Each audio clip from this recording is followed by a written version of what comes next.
அனைவருக்கும் இனிய மாலை நேர வணக்கங்கள். ஆதவன் தொலைக்காட்சியின் சுகவாழ்வு நிகழ்ச்சி மூலமாக உங்கள் அனைவரையும் மறுபடியும் சந்திப்பதில் மிக மகிழ்ச்சி. இன்றைய சுகவாழ்வு நிகழ்ச்சியில ஒரு விருந்தினர் எங்களுடைய கலையகத்துக்குள்ளே வந்திருக்கிறாரு. அவரு கூட நாங்க நிறைய விஷயங்களை பேசி தெரிந்து கொள்ள போகிறோம். பொதுவாக இன்றைய காலகட்டத்தை பொறுத்த வரைக்கும் இலங்கை ஒரு பாரிய நெருக்கடிக்குள்ளே சந்தித்திருக்கிறது. பொதுவாக இன்றைய நாளை பொறுத்த வரைக்கும் இன்றைய காலகட்டத்தை பொறுத்த வரைக்கும் இலங்கை ஒரு மிகப்பெரிய பாரிய நெருக்கடிக்குள்ள சிக்கி இருக்கிறது. ஒரு மிகப்பெரிய பெருவெள்ளம் ஏற்பட்டதுக்கு அப்புறமாக பாரிய நெருக்கடிகளை எங்களுடைய மக்கள் சந்தித்துக் கொண்டிருக்கிறார்கள். நிறைய உயிரிழப்புகள், காணாமலாக்கப்பட்டவர்கள், சொத்து இழப்புகள் அப்படின்னு சொல்லி பல விஷயங்கள் காணப்படுகிறது. எனவே இதில் இருந்து இலங்கை மீண்டு வருவதற்கு ஒரு மிகப்பெரிய நீண்ட நாட்கள் எடுக்க போகின்றது. அதனை எப்படி நாங்கள் சமாளித்துக் கொண்டு அடுத்த கட்டத்துக்கு செல்ல போகின்றோம் அப்படின்ற ஒரு மிகப்பெரிய கேள்வி இருந்தாலும் கூட அடுத்த கட்டம் இலங்கை மக்களாகிய எங்களுக்கு இருக்க போகின்ற ஒரு சவால் என்ன அப்படின்னு சொன்னா சுகாதாரம் சார்ந்த சவால்கள் மிக முக்கியமாக காணப்படுகிறது. பெருவெள்ளம், அதிகம் அலைவீழ்ச்சி, மண் சரிவுகள் அப்படின்னு சொல்லி இயற்கை பேரிடர்கள் நிகழ்ந்ததுக்கு அப்புறமாக சுகாதாரம் சார்ந்த பிரச்சனைகள் எங்களை தாக்குவதற்குரிய வாய்ப்புகள் நிறைய காணப்படுகிறது. நிறைய நோய்கள் எங்களுக்கு தொற்றுவதற்குரிய வாய்ப்புகள் காணப்படுகிறது. எனவே இந்த பெருவெள்ளத்துக்கு அப்புறமாக அனர்த்தங்கள் ஏற்பட்டதுக்கு அப்புறமாக என்னென்ன மாதிரியான நோய்கள் எங்களுக்குள்ளே வரும், அதை தடுப்பதற்கு என்னென்ன வழிகளை நாங்கள் கை கொள்ள வேண்டும் அப்படின்னு சொல்லி நாங்கள் இன்றைய நாளில் ஒரு சிறப்பு விருந்தினரோடு நாங்கள் கலந்துரையாட போகிறோம். அவர் யார் அப்படின்னு சொன்னால் பொது வைத்திய நிபுணர், பாணந்துறை ஆதார வைத்தியசாலையை சேர்ந்த தங்கராஜா வீரசுதன். வணக்கம் டாக்டர். வணக்கம். எப்படி இருக்கிறீங்க? நான் சுகமா இருக்கேன். சரி. இலங்கையை பொறுத்த வரைக்கும் யாருமே எதிர்பார்க்காத ஒரு விஷயம், இயற்கையினுடைய கோரத்தாண்டமும் மிகப்பெரிய அழிவுகளை ஏற்படுத்தி இருக்கிறது. எனவே இந்த அழிவுகளிலிருந்து மீண்டு வர்றதுக்கு ஒரு நீண்ட நாட்கள் எடுக்கும். ஒரு வைத்தியராக உங்களுக்கும் அது தெரிந்திருக்கும். என்ன அப்படின்னு சொன்னா உளம் சார்ந்த பிரச்சனைகள் எல்லாமே அதிகமாக இதுக்குள்ள காணப்படும். அது சம்பந்தமாக நாங்கள் இன்னும் கொஞ்சம் லேட்டா அதை பற்றி கதைப்போம். இப்ப நான் முதலாவதாக உங்ககிட்ட கேட்கிற விஷயம் என்ன அப்படின்னு சொன்னா, ஒரு நாட்டுல வெள்ளப்பெருக்கோ அல்லது அதீத மழை வீழ்ச்சியோ அப்படி ஏற்படுகின்ற போது ஒரு ஆரோக்கியம் சார்ந்த பிரச்சனைகள்ல இருக்கக்கூடிய ஆபத்துக்கள் அப்படின்னு சொன்னா நீங்க என்ன நினைக்கிறீங்க? இப்போ நாங்கள் எடுத்துக்கொண்டோம் என்று சொன்னால், இந்த வெள்ளப்பெருக்கின் மூலமாக நிறைய சுகாதார பிரச்சனைகள், வியாதிகள் வரலாம். இப்போ மலையகத்தை பார்த்தீங்களென்று சொன்னால் என்ன, வடக்கு மாகாணத்தை பார்த்தால் என்ன, அதுபோல் கிழக்கை பார்த்தால் என்ன, வெள்ளத்தால் பாதிக்கப்பட்டிருக்கு. இப்போ இந்த வெள்ளம் வரைக்கில் என்ன நடக்கும் என்று சொன்னால், அழுக்கு நீர், அதாவது கழிவு நீர்கள் எல்லாம் நல்ல நீர்களோட கலக்கின்ற ஒரு நிலை காணப்படும். அப்போ அதால் குடிநீர் பிரச்சனை அங்கே ஏற்படும். அப்போ அந்த குடிக்கிற நீர் சுத்தமான நீர் கிடைக்காதவர்களுக்கு. அப்போ அதனால் நிறைய வியாதிகள் வரலாம். முக்கியமாக வயிற்றுப்போக்கு, டயரியா என்று சொல்லுவோம். அது தவிர டைஃபாய்ட் காய்ச்சல் வரலாம். அது தவிர இன்னுமாக ஹெப்படைட்டிஸ், அதாவது ஈரல் அழற்சி நோய் என்று சொல்லுவோம், ஹெப்படைட்டிஸ் வரலாம். அது தவிர அமீபியாசிஸ் அல்லது ஜார்டியாசிஸ் என்று சொல்கிற இந்த வேர்ம்ஸால் வரக்கூடிய நோய்களும் வரலாம். அப்போ பல விதமான நோய்கள் நேரடியாக அந்த கழிவு நீர்கள் எங்களுடைய நல்ல நீர்நிலைகளோட கலப்பதால் ஏற்பட போகின்ற பிரச்சனைகள். அதை தவிர இந்த விலங்குகளினுடைய சிறுநீர் இந்த நல்ல நீர்களோட கலக்கும். அதே நேரம் இந்த வெள்ளத்திலே வரும்பொழுது என்ன நடக்கும் என்று சொன்னால், அந்த வெள்ளத்துக்குள்ளாக வெறும் காலிலே நடக்கின்ற போது அந்த விலங்குகளுடைய சிறுநீரில் இருந்து வரக்கூடிய வியாதிகள் வரலாம். இப்போ பொதுவாக எலியின் சிறுநீரில் இருந்து ஒரு விதமான கிருமி வெளியே வரும், லெப்டோஸ்பைரா என்று சொல்லி எலிக்காய்ச்சல் என்று சொல்லுவோம். அப்போ என்ன நடக்கும் என்று சொன்னால், அந்த எலிக்காய்ச்சல் நோயின் தாக்கம் அதிகரிக்கும். முக்கியமாக இந்த இப்போ எங்களுடைய மலைநாடு, கிழக்கு மாகாணம், வட மாகாணத்தில் இந்த நோய்களுடைய தாக்கம் நிச்சயமாக வரும் நாட்களிலே அதிகரிக்க போகின்றது. அது மட்டுமல்ல, இனி இந்த மழை நின்றவுடன் இந்த வெள்ளம் அங்கே தேங்கி நிற்கும் இடங்களிலே. அப்போ அதால் என்ன நடக்கும்னா, இந்த இடங்களெல்லாம் நுளம்புகள் முட்டை போடுவதற்கு நல்ல இடமாக இருக்கும். அதனால் என்ன நடக்கும்னா, அடுத்தது டெங்கு தாக்கம் அதிகரிக்க போகின்றது. வரும் நாட்களிலே இந்த மாகாணங்களிலே டெங்குவின் தாக்கம் மிகவும் அதிகமாக இருக்க போகின்றது. அது மட்டுமல்ல, இப்போ பார்த்தீங்கன்னா கரண்ட் இல்லை. அப்போ அதால் என்ன பிரச்சனை என்று சொன்னால், உணவுகளை பாதுகாக்க முடியாது. இப்போ எல்லாரும் கொண்டு போய் உணவை கொடுக்குறோம் எல்லாருக்கும். ஆனால் அப்போ அந்த உணவு மிஞ்சினால் அதை பாதுகாக்க முடியாது. கரண்ட் இல்லை, வசதி இல்லை. அப்போ என்ன நடக்கும்னா, உணவுகள் மாசுபட தொடங்கும். அப்போ உணவு மாசுபட்டால் அதனால் வியாதிகள் வரும். அப்போ இப்படி நிறைய பிரச்சனைகள் வருங்காலத்திலே வரப்போகிறது. அது மட்டுமல்ல, இந்த குளிர் காலநிலை காரணமாக சுவாச நோய்கள் அதிகரிக்கும். எல்லாரும் சேர்ந்து இப்போ பார்த்தீங்கன்னா கேம்ப்லேயே தான் எல்லாரும் இருக்கிறார்கள். இப்போ கேம்ப்ல ஒன்றாக ஒரு சிறிய இடத்துல எல்லாரும் கூடி இருக்கும் பொழுது அங்கே சுவாச பாதை நோய்கள் உடைய தாக்கம் அதிகரிக்கும். அப்போ அதால் நியூமோனியா, காய்ச்சல் எல்லாம் வருகின்ற நாட்களிலே அதிகமாக வரப்போகிறது. அது மட்டுமல்ல, அவர்களுக்கு போதுமான உணவு இல்லாத பொழுது, ஆரோக்கியமான உணவு இல்லை என்று சொன்னால் நோய் தாக்கம் ஏற்படும். அது தவிர நாங்கள் பார்த்தோம், இந்த இழப்புகளின் மூலம் அவர்கள் மன அழுத்தத்துக்கு உள்ளாவார்கள். அதாவது ஸ்ட்ரெஸ். எத்தனையோ பேர் சொத்துக்களை இழந்திருக்கிறார்கள். அது மட்டுமல்ல, எத்தனையோ உறவுகளை இழந்திருக்கிறார்கள். அப்போ எல்லாருக்கும் அந்த மன அழுத்தம் வரும் பொழுது என்ன நடக்கும் என்று சொன்னால் அவர்களுடைய நோய் எதிர்ப்பு தன்மை குறையும். அப்போ அதன் காரணமாகவே நிறைய நோய்களின் தாக்கம் அதிகரிக்கும். இப்போ அதீத வெள்ளப்பெருக்கு காரணமாக நிறைய நோய்கள் வரும் அப்படின்னு சொல்லி நீங்கள் சொல்லியிருக்கிறீங்க. அதை விட வயிற்றுப்போக்கு, அதை விட டெங்கு காய்ச்சல், மன அழுத்தங்கள், இந்த மாதிரியான நோய்கள் வர்றதுக்குரிய சாத்தியக்கூறுகள் அதிகமாக காணப்படுகிறது. அது ஒரு மிகப்பெரிய சவாலாக இனி வரப்போகின்ற நாட்களில் இருக்க போகிறோம். அதை விட இனி வரப்போகின்ற நாட்களில் இன்னும் இலங்கையில் மழை வீழ்ச்சி வரக்கூடிய சாத்தியக்கூறுகள் இருக்குது அப்படின்னு சொன்னால் கூட அது ஒரு மிகப்பெரிய சவாலாக இருக்கும். எனவே இந்த மாதிரியான நோய்கள் மக்களுக்கு தாக்குகிறது அப்படின்னு சொல்லி சொன்னால் சில வேளைகளில் மக்களுக்கு அது தொடர்பிலான ஒரு விழிப்புணர்வு இருக்காது. எனவே இந்த நோய்களுடைய அறிகுறிகள் எப்படி இருக்கு? பொதுவாக இப்போ வயிற்றோட்டம் என்று சொன்னால் எங்களுக்கு தெரியும், அவர்களுக்கு வயிற்றோட்டம் வரும், வாந்தி பேதி வரும். அதை தவிர இப்போ எலிக்காய்ச்சல் என்று சொல்வோம் என்று சொன்னால் திடீரென்று காய்ச்சல் வரும், தசைகள் சரியாக நோகும், தலைவலி வரும், கண்கள் சிவந்து போகும், சிறுநீரின் அவர்கள் வெளியேற்றுகிற சிறுநீரின் அளவு குறைந்து போகும். ஏனென்று சொன்னால் இந்த எலிக்காய்ச்சல் சிறுநீரகங்களை பாதிக்கும். அப்போ சிறுநீரகங்களை பாதிக்கும் பொழுது அவர்களுக்கு அங்கே கிட்னி ஃபெயிலியர் அங்கே வரும். அப்போ அதனால் யூரின் அவர்கள் தேவையான அளவு அவர்களால் உருவாக்க முடியாது. அதனால் யூரினுடைய அளவு குறைந்து கொண்டு போய் கடைசியிலே அது உயிர் ஆபத்தாகவே வந்துவிடும். அதுதான் அது எலிக்காய்ச்சல் என்று சொல்லுகிறோம். அதுபோல் டெங்கு காய்ச்சல் என்று சொன்னோம் என்றால் அதுவும் இதே போல தான். திடீராக காய்ச்சல் வரும், முக்கியமாக தலைவலி, உடல் வலி வரும். அதுபோல் சில நேரங்களில் உடலிலே ரேஷ் ஏற்படலாம். அதை தவிர கண்களுக்கு பின்னாலே ஒரு பெயின், அதாவது வலி வரும். அப்போ இதுதான் டெங்கு காய்ச்சலினுடைய அறிகுறியாக இருக்குது. அப்போ டெங்கு காய்ச்சல் எது, எலிக்காய்ச்சல் எது என்று எங்களால் பிரித்து பார்க்க முடியாது. ஏனென்றால் எல்லாமே காய்ச்சல் தான். அப்போது இப்படியான நேரத்தில் யாருக்காவது காய்ச்சல் வந்தால் அவர்கள் உடனடியாக வைத்தியர் ஆலோசனையை நாட வேண்டியது மிகவும் முக்கியமாக இருக்கிறது.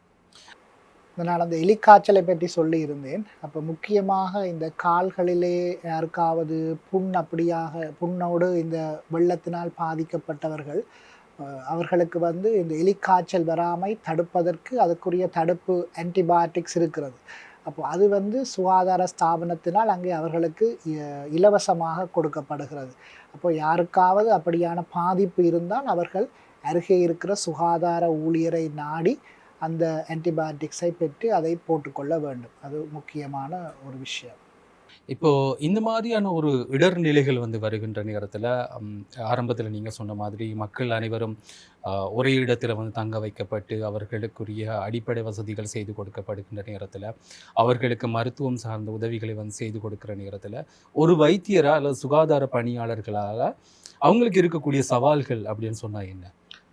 இப்போ மருத்துவர்களாக அல்லது சுகாதார பணியாளர்களாக இருக்கிற பிரச்சனை என்னன்னு சொன்னால், நாங்களும் அந்த இடத்திற்கு போகும் பொழுது அப்போ எங்களுக்கு கூட நாங்களும் அந்த வெள்ளத்தினால் பாதிக்கப்படுவோம். அப்போ நாங்கள் அதற்கு தேவையான முற்பாதுகாப்போடு செல்ல வேண்டும். முக்கியமாக அங்கே இருக்கிற மக்கள் என்ன செய்ய வேண்டும் என்று சொன்னால், இந்த வெள்ளத்துக்குள்ளாக வெறும் கால்களினூடாக நடக்கப்படாது. ஆனால் இது ஒன்றுமே செய்ய முடியாது என்றால் திடீரென்று வந்ததால் அப்போ அந்த பாதிப்பு வரத்தான் போகிறதுனால் சுகாதார ஊழியர்களாக நாங்கள் அந்த இடத்திற்கு அவர்களுக்கு உதவி செய்ய போகும் பொழுது அதற்குரிய ஆயத்தங்களோடு செல்ல வேண்டும். முக்கியமாக குடிநீர் போத்தல்களை கொண்டு செல்ல வேண்டும். அது மட்டுமல்ல, தேவையான உணவுகளை கொண்டு செல்ல வேண்டும். அது மட்டுமல்ல, நாங்கள் போகும் பொழுது சில நேரங்களில் இந்த சுவாசப்பாதை நோய்களுக்குரிய சாத்தியம் அதிகம். எல்லாரும் இந்த நேரத்திலே முகக்கவசத்தை அணிவது அந்த கேம்பில் இருப்பவர்களுக்கு நல்லது என்று நான் நினைக்கிறேன். ஆரம்பத்தில் நீங்கள் சொன்ன மாதிரி இந்த குடிநீரோட வந்து வெள்ள நீர் வந்து கலப்பதால் வந்து நிறைய பிரச்சனைகள் வந்து உருவாகும் அப்படின்னு சொல்லி அதிலே இருந்து வரக்கூடிய நோய் பாதிப்புகள் அப்படின்னு சொன்னால் என்னென்ன இருக்குது? முக்கியமாக வயிற்றோட்டம். அதை அது வயிற்றோட்டம் தான் முக்கியமான பிரச்சனை. அதை தவிர டைஃபாய்டுன்றது நெருப்பு காய்ச்சல். இப்போ நெருப்பு காய்ச்சலின் தாக்கம் அண்மை நாட்களிலே மிகவும் குறைவு. ஏனென்று சொன்னால் எங்களுடைய சுகாதார சேவைகள் நன்றாக இயங்குகிறது. ஆனால் இப்படி ஒரு அனர்த்தம் வரும் பொழுது, சுத்தமான குடிநீர் இல்லாத பொழுது இந்த நெருப்பு காய்ச்சலின் தாக்கம் மிகவும் அதிகமாக வரப்போகிறது. இந்த நெருப்பு காய்ச்சல் கூட ஒரு விதமான உயிர்கொல்லி காய்ச்சல். அப்போது நாங்கள் மிகவும் கவனமாக இருக்க வேண்டும். அதை தவிர ஹெப்படைட்டிஸ் என்று சொல்றேன், ஈரல் அழற்சி நோய், ஹெப்படைட்டிஸ் ஏ, ஹெப்படைட்டிஸ் இ போன்றவை உணவுகளால் பரவுவை, அசுத்தமான நீரினால் பரவுவை. அப்போ இப்படியான அசுத்தமான நீரை குடிக்கும் பொழுது அப்படியான வியாதிகள் வரலாம். ஓகே, இப்போ இதிலிருந்து வந்து நாங்கள் சரியான முறையில் வந்து விடுபட வேண்டுமாக இருந்தால் எல்லாரும் வந்து சரியான மருத்துவ ஆலோசனைகளை வந்து பெற வேண்டும். ஆனால் நிறைய பேருக்கு வந்து அந்த சரியான முறையில் மருத்துவ ஆலோசனைகளையோ அல்லது வைத்தியரை நாடி அதற்குரிய சிகிச்சைகளை வந்து பெற்றுக்கொள்றதுல ரொம்ப ரொம்ப கடினமாக வந்து இருக்கும். எனவே அப்படிப்பட்ட ஒரு கடினமான சூழ்நிலையில் வந்து இருக்கிறவங்களுக்கு இலகுவாக நீங்கள் செய்யக்கூடிய விஷயங்கள் அப்படின்னு சொன்னால் என்ன? முக்கியமாக நீரை கொதிக்க வைத்து குடிக்க வேண்டும். இந்த நாட்களிலே நாங்கள் எந்த நீரை எடுத்துக்கொண்டாலும் நிச்சயமாக அந்த பாதிக்கப்பட்ட இடங்களிலே சுத்தமான நீர் இருக்காது. அதிகமாக நீர் தேவைப்படும் பொழுது நாங்கள் அதை கொதிக்க வைத்து குடிக்க வேண்டும். சில வேளைகளிலே அதற்கு கூட வசதி இருக்காது. அங்கே எலக்ட்ரிசிட்டி, கரண்ட் இல்லை, எரிபொருள் தட்டுப்பாடு அந்த இடங்களில் இருக்கும் நிச்சயமாக. அப்போ என்ன செய்ய வேண்டும் என்று சொன்னால், இந்த நேரத்திலே அவர்கள் வந்து பாட்டில் தண்ணியைத்தான் பயன்படுத்த வேண்டிய ஒரு தேவை இருக்கிறது. அப்போது அவர்களுக்கு தேவையான அந்த பாட்டில் தண்ணியை நாங்கள் அங்கே அவர்களுக்கு கொண்டு போய் வழங்க வேண்டும். அது வந்து எங்களுடைய மற்ற மக்களினுடைய கடமையாக இருக்குது. இன்றைக்கு நிறைய ஸ்தாபனங்கள், நிறைய என்ஜிஓஸ் வந்து அந்த வேலைகளை செய்து கொண்டிருக்கிறார்கள். நிறைய ஒவ்வொரு வைத்தியசாலைகளும் கூட, வைத்திய ஊழியர்கள் கூட எல்லாரும் வந்து இப்படியான பொருட்களை சேர்த்து, பாட்டில்களை சேர்த்து பாதிக்கப்பட்ட இடங்களுக்கு இன்றைக்கு அனுப்பி கொண்டிருக்கிறார்கள். இதை விட இப்போ ஒரு குறிப்பிட்ட ஒரு நலன்புரி முகாமில் மக்கள் வந்து தங்க வைக்கப்பட்டு அவர்களுக்குரிய அடிப்படை வசதிகள் வந்து செய்து கொடுக்கப்படுகின்ற நேரத்தில் கூட அந்த மக்களை வந்து கையாளுகிறதுல ரொம்ப ரொம்ப ஒரு கடினமான சூழ்நிலை வந்து இருக்கு. ஆனால் இதில் கேட்குற விஷயம் என்ன அப்படின்னு சொன்னால், ஒரு சுகாதாரம் சார்ந்த பிரச்சனைகள், நீங்கள் ஆரம்பத்தில் வந்து குறிப்பிட்டது போல் சுவாசம் சம்பந்தப்பட்ட பிரச்சனைகள் எல்லாம் அங்கே வருவதற்குரிய வாய்ப்புகள் நிறைய வந்து காணப்படுகிறது. அதை தாண்டி ஒரு அதிகமான மக்கள் ஒரு நலன்புரி முகாமில் தங்க வைக்கப்பட்டு அவர்களுக்குரிய அடிப்படை வசதிகள் செய்து கொடுக்கப்படுகின்ற நேரத்தில் சுகாதாரம் சார்ந்த பிரச்சனைகள் அங்கே நிறைய வர்றதுக்குரிய வாய்ப்புகள் வந்து இருக்கு. எனவே அதில் வரக்கூடிய சுவாசம் சம்பந்தப்பட்ட பிரச்சனைகளை தாண்டி வேறு என்னென்ன பிரச்சனைகள் அங்கே வந்து வரும்? முக்கியமாக அங்கே மக்கள் நெருக்கமாக இருக்கும் பொழுது நிறைய பிரச்சனைகள், முக்கியமாக ஒன்று சுவாச பிரச்சனை வரும் என்று சொன்னேன். சுவாச நோய்கள், முக்கியமாக நியூமோனியா, காய்ச்சல், வைரஸ் காய்ச்சல்கள் தொற்று மிகவும் அதிகமாக அந்த இடத்துல இருக்கும். அதே நேரத்திலே அந்த இடத்திலே இப்போ நிறைய குடும்பங்கள் அங்கே ஒன்றாக இருப்பார்கள். அப்போ நிறைய சமூக பிரச்சனைகள் கூட அந்த இடத்துல வருவதற்கான சாத்தியக்கூறுகள் இருக்கிறது. அப்போ நாங்கள் அந்த ஒரு இடத்திலே மக்களை கொண்டு போய் விடும் பொழுது அவர்களுக்குரிய வசதிகளை நாங்கள் சரியாக செய்து கொடுக்க வேண்டியவர்களாக அரசாங்கம் அல்லது அந்த ஸ்தாபனங்கள் இருக்கின்றன. அப்படி இல்லை என்று சொன்னால் அது சமூக பிரச்சனைகள் நிறைய அந்த இடத்துல வரும். அதை தவிர சுவாச பிரச்சனைகள் வரும். அதை தவிர நான் சொன்ன மற்ற இப்போ அந்த இடத்துல எல்லாரும் ஒன்றாக இருக்கும் பொழுது அந்த இடத்துல நாங்கள் கழிவு நீர் அதுகள் தேங்குவதற்கான சாத்தியக்கூறுகள் அதிகம். அப்படி இருக்கும் பொழுது அந்த இடத்துல நுழம்பு பெருக்கம் அதிகமாக இருக்கும். இப்போ சொன்ன இதே பிரச்சனைகள் தான் அந்த இடத்திலும் வரப்போகிறது. அப்போது நாங்கள் அதற்குரிய முன்னேற்பாடுகளை செய்ய வேண்டும். இதை வரவிடாமல் எப்படி தடுப்பது என்று சொல்லி ஆதவன் தொலைக்காட்சியினுடைய சுகவாழ்வு நிகழ்ச்சியோடு இணைந்திருக்கின்றோம். இன்றைய சுகவாழ்வு நிகழ்ச்சியில் இலங்கையில் ஏற்பட்டிருக்கின்ற பெருவெள்ளத்துக்கு அப்புறமாக இலங்கையில் ஏற்பட போகின்ற சுகாதாரம் சார்ந்த விஷயங்கள், அதில் இருக்கின்ற சவால்கள் தொடர்பாக இன்றைய சுகவாழ்வு நிகழ்ச்சியில் நாங்கள் கலந்துரையாடி கொண்டிருக்கின்றோம். ஒரு டாக்டர் தங்கராஜா வீரசுதன் அவர் கூட வந்து நாங்கள் பேசிட்டு இருக்கிறோம், பொது வைத்திய நிபுணர். நீங்கள் ஆரம்பத்தில் வந்து குறிப்பிட்ட ஒரு விஷயம், இந்த வெள்ளத்தால் வந்து பாதிக்கப்பட்டவர்களுக்கு அதிகமாக இந்த எலிக்காய்ச்சல் வரும் அப்படின்னு சொல்லி அதிகமாக வெள்ளத்தில் வந்து அதிக நேரம் வந்து நிற்பதனால அதில் இருக்கின்ற அழுக்குகள், சுகாதார சீர்கேடுகள் இந்த மாதிரியான பிரச்சனைகள் எலிக்காய்ச்சல் அதிகமாக இலங்கையில் வந்து வர்றதுக்குரிய வாய்ப்புகள் இருக்குது அப்படின்னு சொல்லியிருந்தீங்க. அதுக்கு என்ன விஷயங்கள் தடுக்கணும் அப்படின்ற ஒரு விஷயத்தையும் ஞாபகப்படுத்தியிருந்தீங்க. அதை தாண்டி இந்த வெள்ளத்தால் வரக்கூடிய பாதிப்புகள் அப்படின்னு சொன்னா என்ன? சில வேளைகள் இந்த மாதிரியான விஷயங்களை எங்களுடைய மக்கள் கொஞ்சம் கேர்லெஸ்ஸா வந்து இருப்பாங்க. அப்படி ஒரு பாதிப்பு வந்தால் கூட அவங்களுக்கு வந்து தெரியாது. இதுக்கு தகுந்த முறையில வந்து சிகிச்சை எடுக்கணுமா, மருந்துகள் எடுக்கணும் அப்படின்னு சொல்லி தெரியாது. இதை தாண்டி வேறு என்னென்ன பிரச்சனைகள் இருக்கு? முக்கியமாக இந்த ஈரலிப்பு வெள்ளத்துக்குள்ள வெறும் கால்களோடு நிற்கும் பொழுது அந்த அந்த விரல் இடுக்குகளுக்குள்ள அந்த நீர்ச்சிறங்குன்னு சொல்வார்கள். அது ஒரு ஃபங்கஸினால் ஏற்படுகின்ற பூஞ்சையினால் ஏற்படுகின்ற ஒரு தொற்று. அந்த விரல் இடுக்குகளுக்குள்ளாக அந்த நீர்ச்சிறங்கு வரும். அப்போ இந்த நீர்ச்சிறங்கு வந்தால் என்ன பிரச்சனை என்று சொன்னால் அதில் இருந்து எங்களுடைய தோலுக்கு கிருமி தொத்து ஏற்படலாம். அப்போ தோலுக்கு அப்படியே உள்ளுக்கு போயிட்டுது என்று சொன்னால் அதை செல்லுலைட்டிஸ் என்று சொல்வார்கள். அப்போ அது முக்கியமாக டயபிட்டிஸ் இருக்கிறவர்களுக்கு இது செல்லுலைட்டிஸ் வாரதற்கான சாத்தியக்கூறுகள் அதிகம். அதை தவிர நோய் எதிர்ப்பு சக்தி குறைந்தவர்களுக்கு இந்த நோய் தாக்கம் வந்தால் அது உயிர் ஆபத்திலேயே முடியும். ஏனென்று சொன்னால் அவர்களுக்கு இந்த நேரத்திலே அவர்களை வைத்தியசாலைக்கு போவதற்கு அருகாக வைத்தியசாலைகள் கூட இந்த நேரத்தில் இல்லை. அநேகருக்கு மருந்துகள் கூட இந்த இடத்துல இப்பொழுது இருக்காது. என்று சொன்னால் அநேகர் இடம்பெயர்ந்து போயிருக்கிறார்கள். அப்போ மருந்துகளை கொண்டு போயிருக்க மாட்டார்கள். அப்போ இந்த நீர்ச்சிறங்கு வந்தால் அதே ஒரு பெரிய பிரச்சனையாக வந்துவிடும். முக்கியமாக இந்த நோய் எதிர்ப்பு சக்தி குறைந்தவர்கள், டயபிட்டிஸ் நோய் உள்ளவர்கள். அதை தவிர எல்லாரும் இப்போ உடைகள் குறைவாக இருக்கும். அப்போ எல்லாரும் ஒரே டவலினால் முகத்தை துடைப்பார்கள்.